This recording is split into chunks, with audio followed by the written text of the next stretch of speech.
네, 지금 지수 상황부터 한번 살펴볼까요? 지금 계속해서 변동성이 확대되고 있는 모습입니다. 코스피 0.2% 상승 전환에 지금 성공했고 코스닥도 0.6% 상승, 다시금 900선을 향해서 가고 있는 모습 확인이 되고 있습니다.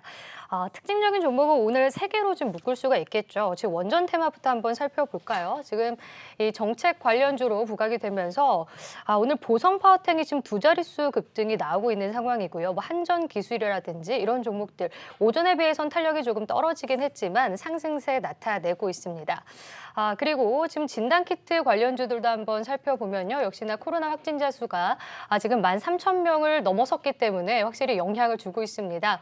지금 PHC가 25% 급등이고요. EDGC랑 나노엔텍도 7에서 11% 급등세 나오고 있습니다. 그리고 오늘 게임주들이 오르고 있죠. 위메이드 같은 경우에는 오늘 호재가 계속해서 나오면서 지금 위메이드가 10%까지 급등을 합니다. 그리고 미스터블루, 미투온, 액토조소프트 5에서 9% 상승이고요. 그리고 네오위즈홀딩스, 그리고 컴투스 홀딩스 모두 상승세 나타내고 있습니다. 이렇게 지금 지수가 상승하는 가운데 우리가 조금 더 힘을 내면서 심층 토크도 이어가 보도록 하겠습니다. 지금 코스닥 시장이 다시금 900선을 향해 가고 있습니다. 물론 1년 만에 900선이 좀 붕괴가 되면서 좀 아쉬운 모습이 있었지만 오늘 코스닥 시장 진단을 해보도록 하겠습니다. 리딩투자증권 유성만 수석연구원 자리하셨습니다. 안녕하세요. 안녕하십니까? 안녕하세요. 네. 저기 유 연구원님, 어제 뭐 장이 코스피, 코스닥 할 것 없이 급락이 나왔지만 코스닥 900포인트 이렇게 무너지는 거는 좀 의미가 있고 좀 충격이 큰 게 예. 우리 그때 2018년 2월부터 이제 장이 전체적으로 꺾였지 않습니까? 예. 그때 930이었거든요. 예. 코스닥이. 예. 네, 그런 상황이고 그러다 보니 이제 뭐 지금 무려 4년이 다 돼가는 이 시점에 예. 다시 그 레벨도 하회한다는 게 좀 허무하고 최근 들어서는 또 우리 개인 투자자들이 코스피보다 코스닥에 더 열중하셨잖아요. 예. 우선 코스닥 시장에 대한 요 하락 원인 좀 예. 진단하신다면은. 일단 하락 원인이 여러 개가 있는데 첫 번째는 일단 국내외 금리 인상으로 인해서 이제 그동안 몇 년 동안 특히 코로나 때부터 급격하게 증가한 유동성에 대한 축소가 또 거꾸로 이제 또 유동성 축소 국면에 들어들면서 일단 위험 자산인 좀 주식에 대해서 비중을 줄이는 거에 대해서 일단 그게 컸고 그다음에 LG 엔솔과 같은 초대형 IPO가 오면서 뭐 개인, 기관, 외국인 할 거 없이 시장의 모든 수급이 다 LG 엔솔을 비롯한 IPO로 일단 몰린 데 있고요. 근데 요건 일단 지났고요. 그다음에 이제 뭐 아시겠지만 오스템 임플란트나 셀트리온 등등 좀 이렇게 좀 안 좋은 소식들이 하면 좀 시장에 그러네요. 대한 신뢰도가 좀 깨지면서 그거 해당 종목들이 있는 펀드에 대한 선환매 그리고 또 개인 투자자들의 좀 이런 신뢰도 하락 뭐 이런 것 있었고 그리고 또 이제 구정 연휴 앞두고 전반적으로 이제 긴 연휴가 있으면 좀 매수세가 아무래도 둔화두거나 좀 보류하기 때문에 그런 것도 있고 또 특히나 가장 큰 이슈 이제 우크라이나 사태가 좀 일촉즉발 사태로 점점 이렇게 좀 이렇게 네. 변화하면서 이러한 이슈들이 좀 이제 우리나라 특히 코스닥의 종목 좀 주식의 하락을 불러온 게 아닌가 보고 있습니다. 네, 말씀해 주신 것처럼 이게 다 1월 동안 이루어진 일들이잖아요. 예, 정말 그러네요. 악재가 많았습니다. 예.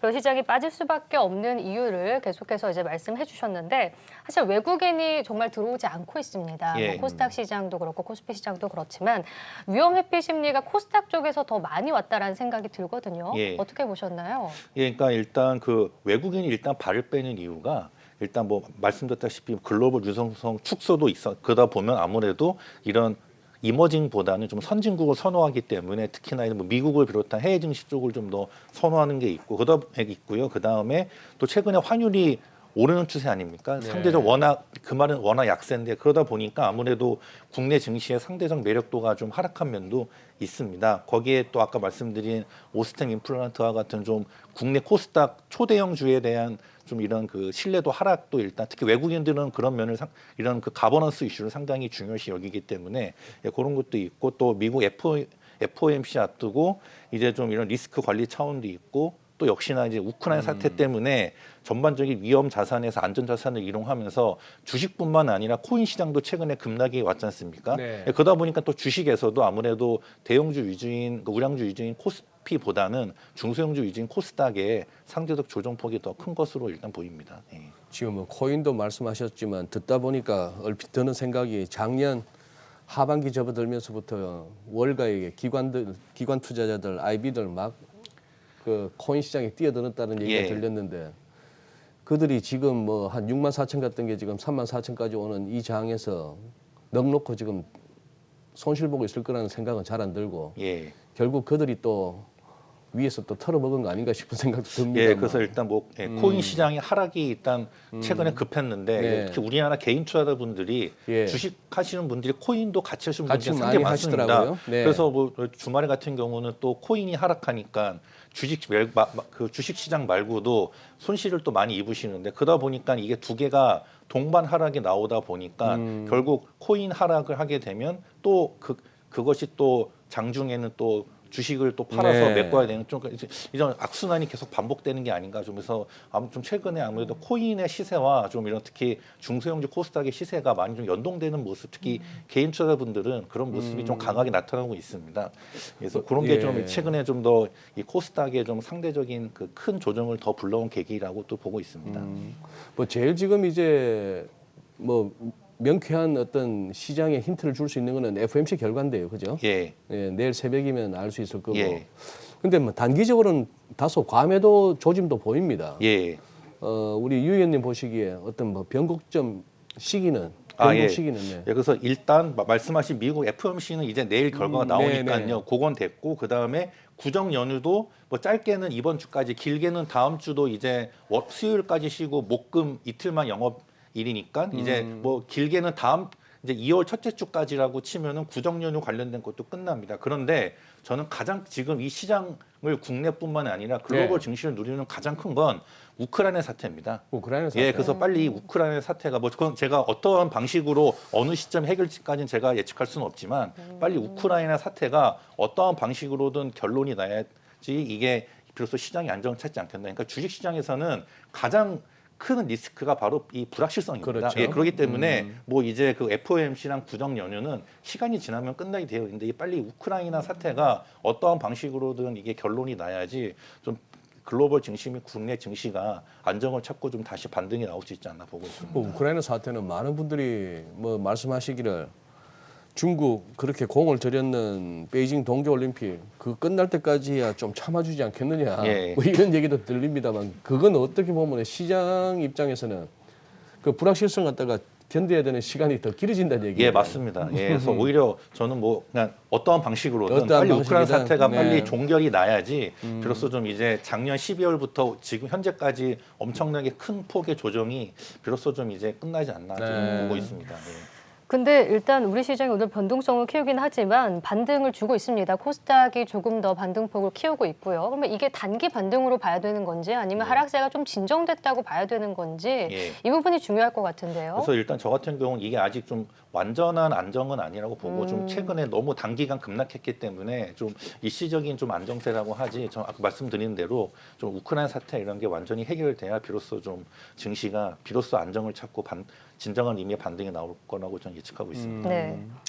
어떻게 지금 뭐 이 어려운 상황에서도 우리 유성만 위원님 좀 눈여겨보고 계신 어떤 종목이나 업종이 있으십니까? 예, 그래서 일단 좀 제가 이렇게 봤을 때 일단 좀 당분간은 좀 이런 좀 그 가치주 있지 않습니까? 가치주. 그러니까 실적이 계속 지속적으로 성장되는 게 가시화되면서 또 상대적으로 밸류에이션도 저평가된 좀 이런 종목을 지금 같은 좀 이런 좀 안 좋은 장세에서는 좀 일단 좀 보셔야 될 것 같습니다. 그래서 일단 종목은 크리스 FNC입니다. 네. 예, 크리스 FNC는 골프웨어 관련주죠. 예, 골프웨어 관련주입니다. 그래서 일단 이게 특히나 이제 우리는 그 코로나 때문에 이제 골프 인구가 급증했지 않습니까? 뭐 MZ 세대부터 해서 특히 여성 골프 인구까지도 했는데 여기가 네. 이제 골프웨어 브랜드가 핑, 팬텀, 파리게이트, 마스터바니, 세인트 앤드루스 이런 브랜드를 유통하고 있습니다. 그래서 최근에 그러니까 이제 마스터바니, 세인트 앤드루스와 같은 고가 브랜드의 이제 판매가 증가하고 특히나 이제 수익성이 좋은 온라인 판매에 대한 그 비중이 점차 증가하고 있습니다. 그래서 매출도 증가하지만 특히 영업이익률까지도 증가하고 있는 상황이라서 제가 말씀드린 실적도 성장하는데 아직 가치도 저평가된. 그래서 오히려 최근에 크리스 FNC 주가를 보시면 네. 최근 코스닥 급락장에도 불구하고 오히려 양호한 흐름을 보였습니다. 그래서 좀 앞으로 좀 당분간은 좀 이런 크리스 FNC와 같이 전방 산업 골프도 계속 호황이고 인구 유입도 계속되고 실적의 성장과 상대적 저평가 이렇게 된 좀 종목들을 한번 눈여겨보시는 게 어떤가 보고 있습니다. 그렇군요. 그리고 좀 악재에 대해서 조금 더 얘기를 해보면 에코프로비엠 화재 소식이 2차 전지주들의 투자 심리를 굉장히 위축시키는 게 아닌가라는 생각이 들었어요. 근데 이제 내일 LG 에너지 솔루션이 또 상장이 되고 이게 어떻게 영향을 미칠지 저희가 지켜봐야 될 것 같은데요. 저는 일단 그 에코프로비엠 화재 같은 경우는 일단 단기적 이슈지 뭐 중장기적으로나 아니면 이런 그 2차 전지 전반에 대해서는 미치는 영향은 미비하다고 판단합니다. 역시나 말씀하신 대로 LG 엔솔도 드디어 내일 상장을 하고 또 2차 전지 업종이라는 것 자체가 앞으로도 계속 더 이게 지속되는 그 블루오션 업종이기 때문에 저는 그 화재 사건은 좀 아쉽긴 하지만 그냥 일시적인 좀 해프닝 정도라고 보시면 될 것 같습니다.